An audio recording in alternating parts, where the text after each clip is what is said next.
విషయాన్ని కూడా మనం చదువుదాం చూడండి. రెండో విషయం 3వ అధ్యాయము 9వ వచనం. 3వ అధ్యాయము 9వ వచనం. దేవుని మూలముగా పుట్టిన ప్రతి వానిలో ఆయన బీజము నిలుచును గనుక వాడు పాపము చేయడు. వాడు దేవుని మూలముగా పుట్టినవాడు గనుక పాపము చేయజాలడు. దేవుని మూలముగా పుట్టిన వారిలో ఏముంటదంట? దేవుని బీజము ఉంటది. బీజం అంటే ఏంటి? విత్తనం. బీజం అంటే ఏంటి? విత్తనం. ఏ విత్తనం ఉంటది మనలోను? వాక్యం. వాక్యం మనలో ఉంటది. అందుకని అంటాడు ఇక్కడ, దేవుని మూలముగా పుట్టినవాడు ఏం చేస్తాడు? పాపము చేయజాలడు. అంచేత యేసే క్రీస్తుని నమ్ముకున్న వారు ఏం చేస్తారు చెప్పండి? పాపము చేయజాలరు.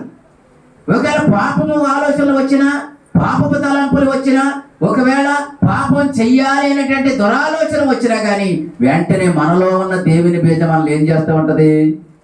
గద్దిస్తూ ఉంటది, హెచ్చరిస్తూ ఉంటది. దేవుని వాక్యాన్ని దేవుడు మనకి ఏం చేస్తాడు? జ్ఞాపకం చేస్తాడు.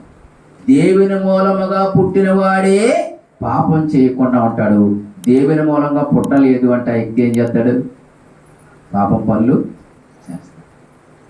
దేవునికి స్తోత్రం కలుగునుగా. హల్లెలూయా. మరొక మాట కూడా మనం చదువుదాం చూడండి. యోహాను పత్రికే 2వ అధ్యాయము 29వ వచనం చదువుదాం. ఆయన నీతిమంతుడని ఎరిగి నీతిని జరిగించు ప్రతి వాడును ఆయన మూలముగా పుట్టి ఉన్నాడని ఎరుగుదుము. అంచేత యేసే నమ్ముకున్న మనము, ఆయన మూలముగా పుట్టిన మనము ఏం చేసేవారిగా ఉండాలి? మనము నీతిని చేసేవారిగా మనము ఉండాలి. ఆయన నీతిమంతుడు కాబట్టి, ఆయన నీతిని ప్రేమించేవాడు కాబట్టి, దుర్నీతిని ద్వేషించేవాడు కాబట్టి మనం కూడా ఏం చేయాలని దేవుడు చెప్తున్నాడు? నీతిని జరిగించే ప్రతివాడు, నీతి చేసే ప్రతివాడు దేవుని మూలముగా పుట్టినవాడు. అంచేత మనం ఏం చేయాలి చెప్పండి? నీతి అనుసరించేవారిగా మనం ఉండాలి. నీతిని చేసేవారిగా ఉండాలి తప్ప దుర్నీతి కార్యములు చేసేవారిగా కానీ, అనీతి కార్యములు చేసేవారిగా కానీ మనం ఉండడానికి వీలు లేదు. ఒకవేళ నీతి మాలిన పనులు ఎవరైనా కానీ ఒకవేళ చేస్తున్నారనుకోండి, అది తప్పు అని మనం చెప్పగలగాలి. బాబు నువ్వు చేస్తున్న పని మంచిది కాదు, అమ్మా నువ్వు చేస్తున్న పని మంచిది కాదు అని వారికి మనం చెప్పగలగాలి. ఎందుకంటే నీతిమంతుడైన దేవుణ్ణి మనం కలిగి ఉన్నాం, ఆయన మూలంగా మనం పుట్టి ఉన్నాము కాబట్టి నీతి కలిగిన పనులే మనము చేయాలి. నీతిని జరిగించు ప్రతివాడు ఎవరి మూలంగా పుట్టినవాడు? దేవుని మూలముగా పుట్టినవాడు. అంచేత నీతి కలిగిన పనులు చేయాలి. ఈ నీతి కలిగిన వారు ఎలా ఉంటారో తెలుసండి? నీతి కలిగిన వాళ్ళు ఎలా ఉంటారో తెలుసా? సామెతల గ్రంథం 28వ అధ్యాయం 1వ వచనాన్ని చదువుతాం. సామెతల గ్రంథం 28వ అధ్యాయం 1వ వచనం. ఎవడను తరుమకుండని దుష్టుడు పారిపోవును, నీతిమంతులు సింహము వలె ధైర్యముగా ఉందురు. అంటే నీతి కలిగిన వారు ఎలా ఉంటారు? ధైర్యంగా ఉంటారు. నీతి కలిగిన వారు. ఎవరైనా ఏదన్నా అన్నా కానీ చెప్పండి, నీతి కలిగినాడు ధైర్యంగానే ఉంటాడు. నువ్వు నన్ను అనడానికి సరిపోవు. నేను ఎలాగ బ్రతుకుతున్నానో, ఎలా జీవిస్తున్నానో నాకు తెలుసు, నా దేవునికి తెలుసు, నా ఇంటి వారికి తెలుసు, నా చుట్టుపక్కల ఉన్న వాళ్ళకి కూడా తెలుసు. అందుకని నీతి కలిగి ఉండమని చెప్తున్నాను. నీతి లేదనుకోండి ఎలా ఉంటాం? నీతి లేకుండా బ్రతుకుతున్నాం అనుకోండి ఎలా ఉంటాం? మనుషులు ఎలా చూస్తారు మనల్ని చెప్పండి? ఎదురుకుంటా అందరూ చక్కగా పలకరించవచ్చు, అందరూ చక్కగా మాట్లాడచ్చు, కానీ వెనక చేసి మన కోసం ఏం మాట్లాడుకుంటున్నారు, మనం లేని సమయాలలో మన కోసం ఏం మాట్లాడుకుంటున్నారు, అది చాలా ముఖ్యం మనకి. అందుచేత దేవుణ్ణి ఎరిగినటువంటి మనం అందరం కూడా ఎలా ఉండాలని దేవుడు కోరుకుంటున్నాడు? నీతివంతులుగా ఉండాలి. నీతిని జరిగించి ప్రతి వాడు కూడా దేవునికి సంబంధించిన వాడు. నీతి లేని పనులు చేసేవాళ్ళు దేవునికి సంబంధించిన వారు కాదు. అంచేత బైబిల్ గ్రంథంలో భక్తులైన వారు అందరూ కూడా దేవుని మూలముగా జన్మించి వారు నీతిమంతులను తీర్చబడ్డారు. యోబును గురించి దేవుడు అన్నాడు. యోబును గురించి ఏమన్నాడు దేవుడు చెప్పండి? యోబును గురించి ఏమన్నాడు? నీతిమంతుడు. భూజి దేశములో అలాంటి మనుషుడే లేడన్నాడు. యోబు నీతిమంతుడు. యోబు నీతిమంతుడే కాబట్టి ఆయన ఎదురుగా మనుషులు నిలబడడానికి కూడా భయపడేవారట. ఆయన ఎదురుగా మాట్లాడడానికి కూడా భయపడేవారట. యోబు విషయంలో మనం చూస్తే యోబు ఎంత నీతిమంతుడంటే యోబు తన కన్నుతోటి ఒక నిబంధన చేసుకున్నాడంట. ఎవరితో నిబంధన చేశాడు? కన్నుతో. కాదనగా నిబంధన ఎవరితో చేస్తారు? మనుషులతో చేస్తారు. నిబంధన అంటే ఏంటి? ప్రమాణం, తీర్మానం, ఒడంబడిక, ఒప్పందం. యోబు ఒక తీర్మానం చేసుకున్నాడు తన కన్నుతో. ఏమని? నేను పరస్త్రీని మోహపుసుగుతో చూడకూడదు. ఎవరు? యోబు. అలాగే స్త్రీలైతే పరపురుషుణ్ణి నేను మోహపుసుగుతో చూడకూడదు. అందుకే యోబు అంటే నేను కన్యకని ఎలాగో చూతును, నేనేం చేశాను? నేను నా కన్నుతో ఒక నిబంధన చేసుకున్నాను. కన్ను అంటే ఈ కన్ను కాదు. కన్ను అంటే ఏంటి? మనస్సు. ఈ కన్ను చూడడానికే మనస్సు చెప్తేనే చూస్తుంది కన్ను, లేక చూడదు. మనస్సు చెప్తే చూడు వాళ్ళు ఎవరో చూడు ఎంత బాగున్నారు, జట్ ఎంత బాగుందో, నగలు ఎంత బాగున్నాయి, డ్రెస్ ఎంత బాగుందో, మొఖం ఎంత బాగుంటుందో ఒక్కసారి చూడు. ముందుకు వెళ్తే ఒకసారి ఇలాగే టర్నింగ్ అనమాట. ఇలా టర్నింగ్, ఇలా ఒకసారి టర్నింగ్ ఇస్తే పర్లేదు, ఎవరైనా చూస్తున్నాం. కానీ మాటి టర్నింగ్ ఇచ్చేవనుకోండి మేడం అలా ఉండిపోద్దన్నమాట. ఇంకా అంటున్నాడు, నేను నీతిమంతుడిని, దేవుని భయం కలిగిన వాడిని, అందుచేత నేను నా కన్నుతో కన్యకని అలాగో చూస్తున్నాను. ఎంత తీర్మానం. యోబుకి ఏమన్నా తెలుసా? నేను కానీ పరస్త్రీని మోహిస్తే, పరస్త్రీ పట్ల నాలో కానీ కోరికలు కలిగితే ఏమన్నా తెలుసా? నా హృదయమందు పరస్త్రీని మోహించిన ఎడల నా పొరుగువాని ద్వారమున నేను పొంచి ఉన్న ఎడల నా భార్య వేరొకరు తిరగలి విసురునుగాక అన్నాడు. ఎవడు చెప్పగలి మాట? ఈ భూమి మీద పుట్టినవాడు ఎవడో చెప్పలేడా? యోబు చెప్పాడు. అంటే యోబు ఎంత నీతి కలిగి బ్రతుకుతున్నాడో చూడండి. నేను కానీ పరస్త్రీని మోహించిన, పరస్త్రీ ఇంటి ద్వారం దగ్గరగా నేనున్నా, నా భార్య వేరొకరికి భార్య అవుతాను. వేరొకరిని తిరగలి విసిరిన కాకంటే ఏంటి? వేరొకరి ఇంట్లో ఉంటుంది. ఎంత నీతి కలిగి ఉన్నాడో చూడండి దేవుని పిల్లలుగా. అందుకనే నీతిమంతుడైన యోబుని అత్యధికంగా ఆశీర్వదించడానికి కారణం. అలాగే అబ్రహాము విషయంలో కూడా, అబ్రహామును కూడా దేవుడు నీతిమంతుగా తీర్చాడు. ఆదికాండం 15:6 మనం చదివితే అబ్రహాము దేవుని నమ్మెను, అది అతనికి నీతిగా ఎంచబడెను. అంచేత నీతిమంతులుగా తీర్చబడ్డం అనేది చాలా ప్రాముఖ్యమైన విషయం. భక్తులైన వారు అందరి జీవితాల్లో కూడా వారు నీతిమంతులు. అందుకని నోవహును కూడా ఆదికాండం 7:1 అంటాడు, ఈ తరము వారిలో నీవే నా ఎదుట నీతిమంతుడివై ఉన్నావు. అంచేత నీతి కలిగిన వారు ఎలాగ ఉంటారంటే దైవ భయం కలిగి ఉంటారు. వారు సమాజంలో ధైర్యంగా ఉండగలుగుతారు. నీతి కలిగిన వాడు తల ఎత్తుకొని తిరుగుతాడు, నీతి లేనివాడు తల దించుకొని తిరుగుతాడు. అందుకని మనం తల ఎత్తుకొని తిరగాల. దేవునికి స్తోత్రం. తల ఎత్తుకొని తిరగబడి ఎలాగ ఎత్తుకొని తిరగడం కాదు. తల ఎత్తుకొని తిరగడం అంటే ధైర్యంగా ఉంటాం మనం. మన జోలికి ఎవరు అన్యాయముగా మన జోలికి ఎవరు రారు. ఒకవేళ అన్యాయముగా మన జోలికి ఎవరైనా వచ్చారు అంటే వారి సంగతి దేవుడే చూస్తాడు. ఇది నిజం, ఇది వాస్తవం. దేవునికి స్తోత్రం కలుగును గాక. అంచేత అంటున్నాడు, దేవుని మూలముగా పుట్టిన వారు ఎవరును? చెప్పండి, దేవుని మూలంగా పుట్టినవారు ఎవరును? దేవుని మూలంగా పుట్టినవాడు, నీతిని జరిగించు ప్రతివాడు దేవుని మూలముగా పుట్టినవాడు. దేవునికి మహిమ కలుగును గాక. హల్లెలూయా. ఎన్ని విషయాలు చూసాం? ఎన్ని విషయాలు? మొదటిది, యేసు క్రీస్తుని నమ్మువాడు దేవుని మూలముగా పుట్టినవాడు. రెండవ విషయం ఏం చూసాం? యేసే క్రీస్తుని నమ్మువాడు దేవుని మూలంగా పుట్టినవాడు పాపము చెయ్యజాలడు. మూడవది, దేవుని మూలముగా పుట్టినవాడు నీతిని జరిగిస్తాడు. నాలుగవ విషయం, 4:7. నా ప్రియులారా, మనము ఒకరినొకరు ప్రేమింతము, ఏలయనగా ప్రేమ దేవుని మూలముగా కలుగుచున్నది. ప్రేమించు ప్రతివాడును దేవుని మూలముగా పుట్టినవాడై దేవుని ఎరుగును. అంటే దేవుని మూలముగా పుట్టినవాడు ఏమి కలిగి ఉంటాడు? ప్రేమ కలిగి ఉంటాడు. ఏ ప్రేమ కలిగి ఉంటాడు? దేవుని ప్రేమ కలిగి ఉంటాడు. దేవుని ప్రేమ ఎలాంటి ప్రేమ? పొరుగువాడికి నష్టం జరిగించదు. పొరుగువాడికి నష్టం చెయ్యిందే దేవుని ప్రేమ. పొరుగువాడికి నష్టం చేస్తున్నాం అనుకోండి, వానిలో దేవుని ప్రేమ లేదు, వాడు దేవుని మూలముగా పుట్టినవాడు కాదు. పురుడు వారికి ఏ విషయంలోనైనా సరే ఇతరులకి ఎవరికి కూడా నష్టము జరిగించని వాడే దేవుని ప్రేమ కలిగినటువంటి వాడు. తను ఎలా మంచిగా ఉండాలనుకుంటాడో, తన భార్య పిల్లలు ఎలా మంచిగా ఉండాలనుకుంటాడో, తన ఇంటి వారు ఎలా మంచిగా ఉండాలనుకుంటాడో, ఇతరులను కూడా అలా మంచిగా ఉండాలి అని కోరుకునేవాడే దేవుని ప్రేమ కలిగిన వాడు.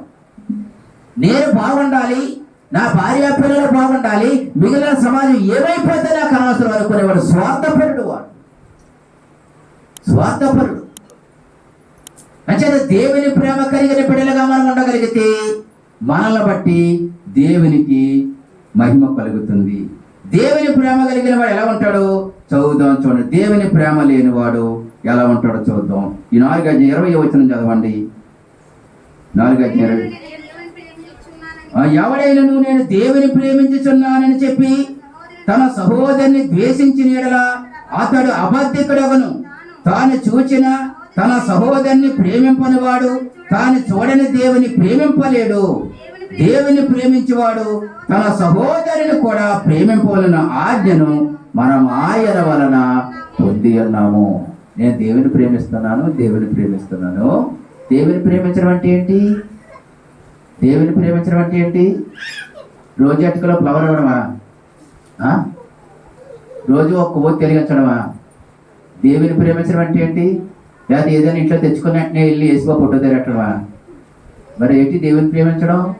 దేవుని ప్రేమించడం అంటే దేవుని యొక్క మాటల ప్రకారంగా ఎవరు చేస్తారో వాళ్ళే దేవుని ప్రేమించేవాడు. చదువుతాం చూడండి. 5వ అధ్యాయము 3వ వచనం చదవండి. మనం ఆయన ఆజ్ఞలను గైకొనుటే దేవుని ప్రేమించుట, ఆయన ఆజ్ఞలు భారమైనవి కావు. దేవుని ప్రేమించడం అంటే ఏంటి? దేవుడు ఏది చెప్పాడో అది చేయడం, ఏది వద్దన్నాడో అది మానేయడం. ఇదే దేవుని ప్రేమించడం అంటే. నేను దేవుని ప్రేమించాలని అనేసి ఎన్ని పాటలు పాడ ఉపయోగం లేదు. నేను దేవుని ప్రేమించాలని అనేసి ఎన్ని కార్యక్రమాలు ఎన్ని కోటాల్లో మిచ్చిరి పది పెట్టిన ఉపయోగం లేదు. నేను దేవుని ప్రేమించాలని ఎన్ని వంటలు చేసిన ఉపయోగం లేదు. నేను దేవుని ప్రేమించాలని ఎన్ని కార్యక్రమాలు తలపెట్టిన ఉపయోగం లేదు. దేవుని ప్రేమించడం అంటే ఏంటి చెప్పండి? దేవుని మాటల ప్రకారంగా చేయాలి. ఆయన ఏది చేయమంటున్నాడో అది చేయాలి, ఏది వద్దంటున్నాడో అది మానేయాలి. అది దేవుని ప్రేమించడం అంటే. అంచేత మనం అందరం చెప్పండి, దేవుని ప్రేమిస్తున్నామా? చెప్పండి. దేవుడు చెప్పినట్లుగా చేస్తున్నామా? చెప్పండి. కోప్పడకండి అన్నాడు దేవుడు. దేవుడు ఇచ్చిన ఆజ్ఞ అది. చెప్పండి. మాట్లాడితే చీటికి వాడికి సార్ మనం ఒంటి పనులు వేసిపోతున్నారు అంతే. కొట్టన కోపుకుంటలేదు కానీ కోపం ఆగట్లేదు. ఒంటి కాలువలు వేసిపోతుంది, ఓపిక లేకపోయినా సరే వేసిపోతారు కోపం. మరి దేవుడు అన్నాడు కదా కోపం పడకూడి అన్నాడా లేదా? మరి ఆ మాట పాటిస్తామా?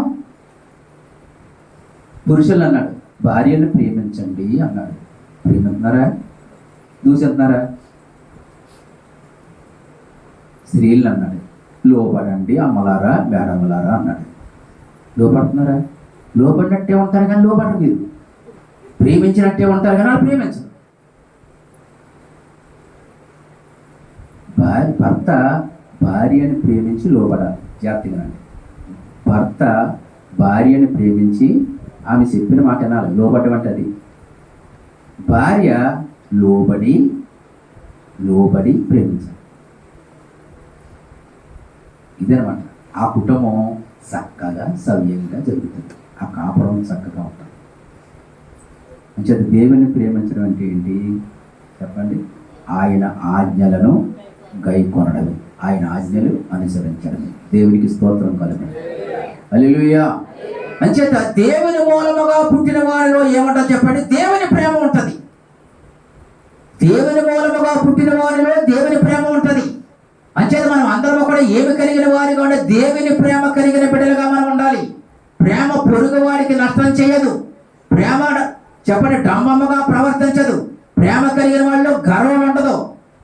ప్రేమ కలిగిన వాడు చెప్పండి అన్ని విషయాల్లో అణిగిమణిగి ఉంటాడు. ప్రేమ కలిగిన వాడు ప్రతి విషయంలోనూ దేవునికి మహిమ కలిగించేటట్టుగా ఉండగలుగుతాడు. అందుకనే దేవుడు అంటున్నాడు దేవుని ప్రేమించినటువంటి దేవుని మూలముగా పుట్టిన వారిలో ఏముంటదన్నాడు? దేవుని ప్రేమ. మనం దేవుని మూలంగా పుట్టామా? వాక్య మూలంగా జన్మించామా? దేవుల్లో ఉన్నామా? మరి మనలో ఏముండాలి? ప్రేమ ఉండాలి. మనకు అన్నీ తెలుసు, అన్నీ తెలుసు, ఇది ఒకటే దెబ్బ. అందుకే పక్కోళ్ళకి దెబ్బలాటలు, పక్కోళ్ళకి ఏంటి దెబ్బలాటలు. ఎందుకు? మనం దేవుని ఎరిగిన మనం ప్రేమ చూపించడమే. వాళ్ళు దేవుని ఎరగలేదు అనుకోండి, వాళ్ళకు ఉండే విధానం వాళ్ళకు ఉంటుంది, కానీ ఏదో ఒకరోజు వాళ్ళు తెలుసుకుంటారు. ఏమో తెలుసుకుంటారో తెలుసా? మనం ఇన్ని మాట్లాడుతున్నా, మనం ఇంతలా రెచ్చిపోతున్నా, వాళ్ళు మనల్ని ఏమంటలేదే, ఏంటంటావు? కారణం ఏంటంటావు? శరీర సంబంధమైన ఏమంటాడు? మిమ్మల్ని చూసి భయపడుతున్నారండి అంటాడు. ఆత్మ సంబంధమైన ఏమంటాడు తెలుసా? వారు దేవుని పెట్టలండి, దేవుని ఎరిగిన వాళ్ళండి, వాళ్ళు ఎవరితో సమస్యలు పెట్టుకోరండి. ఇంకా మాటిమాటికి ఇంకా అలాగ సమస్యలు సృష్టించేవారిగా ఉంటే ఏదో ఒక రోజు దేవుడు ఎంటర్ అయ్యి ఏం చేస్తాడు? తన పని తను జరిగిస్తాడు. దేవునికి స్తోత్రం కలుగాలి. ఎన్ని విషయాలు విన్నాం? 5. 6వ విషయం చివరి మాట. ఈ యోహాను రాసిన మొదటి పత్రిక 5వ అధ్యాయం 18వ వచనం చదవండి. దేవుని మూలముగా పుట్టి ఉన్నవాడెవడును పాపము చేయడని ఎరుగుదము. దేవుని మూలముగా పుట్టినవాడు తన్ను భద్రము చేసుకున్న గనుక దుష్టుడు వాని ముట్టడు. దుష్టుడు వాడిని ఏం చేయడు? ముట్టడు. తను ఏం చేస్తాడు? భద్రం చేసుకుంటాడు. తను ఏం చేస్తాడు? భద్రం చేసుకుంటాడు. నీ ఆత్మ చాలా విలువైనది, అర్థమవుతుందా? కదా డబ్బులు కానీ బంగారం కానీ చెప్పండి, విలువైన వస్తువులు మనం ఏం చేస్తాం చెప్పండి? భద్రం చేసుకుంటాం. ఎందుకు? వాటి యొక్క విలువ మనకు తెలుసు కాబట్టి, డబ్బు యొక్క విలువ తెలుసు కాబట్టి, బంగారం యొక్క విలువ తెలుసు కాబట్టి, వెండి యొక్క విలువ తెలుసు కాబట్టి మనం భద్రం చేస్తాం. అలాగనే మన ఆత్మ యొక్క విలువ కూడా మనకు తెలిసినప్పుడు ఈ ఆత్మను మనం ఏం చేస్తాం చెప్పండి? మనల్ని మనం భద్రం చేసుకుంటాం, మనల్ని మనం జాగ్రత్త చేసుకుంటాం. ఒకానొక రోజు నేను దేవుని దగ్గరికి వెళ్ళాలి, పరలోకానికి వెళ్ళాలి. ఈ దేహము, ఈ మట్టి దేహం మహిమ దేహముగా మార్చబడి దేవుని దగ్గరికి వెళ్ళాలి. కాబట్టి నేను జాగ్రత్తగా ఉండాలి అని మనల్ని మనం భద్రం చేసుకుని దేవుని రాజ్యం కొరకు ఎదురు చూస్తాం. దేవునికి స్తోత్రం కలుగాలి. దేవుని మూలముగా పుట్టినవాడు తనను తాను ఏం చేస్తాడు? భద్రం చేసుకుంటాడు. నీ జీవితాన్ని భద్రం చేసుకోవాలి, నీ దేహాన్ని భద్రం చేసుకోవాలి, నీ కుటుంబాన్ని నువ్వు భద్రం చేసుకోవాలి. భద్రం చేసుకుని నీవు నీ కుటుంబం కూడా దేవునిలోను, దేవుని రాజ్యంలోను, పరలోకములోను ఉండాలి అని కోరుకోవాలి. ఈ భూలోకంలో ఎన్ని సంపాదించినా, ఎంత పని చేసినా, ఎన్ని కార్యాలు మనం చూసినా, చివరికి మనం వెళ్ళవలసిన స్థలాలు 2 ఉన్నాయి. అమలారా జాగ్రత్తగా వినండి. సంఘంలో ఉన్నవారు మీరు వినండి. ఈ మైక్ ద్వారా ఎంతమంది వింటున్నారో మీరు కూడా ఆలోచన చేయండి. ఈ లోకాన్ని వదిలిన తర్వాత, పన్ను మూసిన తర్వాత వెళ్ళవలసిన స్థలాలు 2 ఉన్నాయి. 2 ఉన్నాయి. ఒకటి పరలోకము, దాన్ని మోక్షం అన్నారు, స్వర్గం అన్నారు, పరలోకం. రెండవది చెప్పండి నరకము, దాన్ని పాతాళం అన్నారు. ఈ 2 స్థలాలలో ఏ స్థలములో ఉండడానికి మనిషి ప్రయాసపడాలో, ఏ స్థలములో ఉండడానికి సిద్ధపడాలో, ఏ స్థలానికి వెళ్ళడానికి తన ప్రయాణమై సాగిపోవాలో ఆలోచన చేసుకోవాలి. వెళ్ళాల్సిన స్థలాలు 2. ఈ భూమి మీద ఎకరాలు సంపాదించినా, కోట్లు సంపాదించినా, 4-5 బిల్డింగ్లు సంపాదించినా, 4-5 కార్లు సంపాదించినా, చెప్పండి టిప్ టాప్ గా రోజు ఎంత ఉందాగా తయారైపోయినా పరలోక ప్రయాణంలో కానీ లేవనుకోండి, ఎంత టిప్ టాప్ గా తయారైనా అందమంతా నరకంలో కాలిపోతుంది. నేను అందంగా ఉన్నాను కదా పరలోకానికి వెళ్ళిపోతాను అనుకోకండి. నేను అందంగా లేరు కదా నరకానికి వెళ్ళిపోతాను అనుకోకండి. దేవుడు కూడా చూసేది చెప్పండి, మనిషి పైరూపాన్ని చూస్తాడు, దేవుడు మన అంతరంగాన్ని చూస్తాడు. దేవునికి అందంతో పని లేదు, దేవుడికి ప్రాంతంతో పని లేదు, దేవుడికి డబ్బుతో పని లేదు, దేవుడికి చెప్పండి ఆస్తిపాస్తులతో పని లేదు. దేవుడికి కావాల్సినటువంటి ఆయన మూలముగా జన్మించి ఆయన రాజ్యంలో ఉంటూ పరలోకాన్ని ఉండాలి అని కోరుకుంటాం. అందుచేత మనం అందరం కూడా దేవుని మూలంగా పుట్టిన వారం కాబట్టి పరలోక సంబంధమైన విషయాల మీద మనం ధ్యాస కలిగి ఉండాలి. ఈ భూమి మీద నీతి కలిగి, దైవ భయం కలిగి పరిశుద్ధముగా జీవించాలి. అట్టి కృప, అట్టి ఆశీర్వాదము ప్రభు మనందరికి అనుగ్రహించుగాక. ప్రార్థన చేస్తున్నాం. ప్రేమగల మా తండ్రి, కృపగల మా యేసయ్య, మీకు వందనాలు, స్తోత్రాలు తండ్రి. వినిన మీ మాటల ప్రకారంగా నడుచుకునే కృప మా అందరికీ దయచేయండి. మీ మాటలు ఆశీర్వాదకరంగా మార్చండి. యేసు నామములో తండ్రి, ఆమేన్.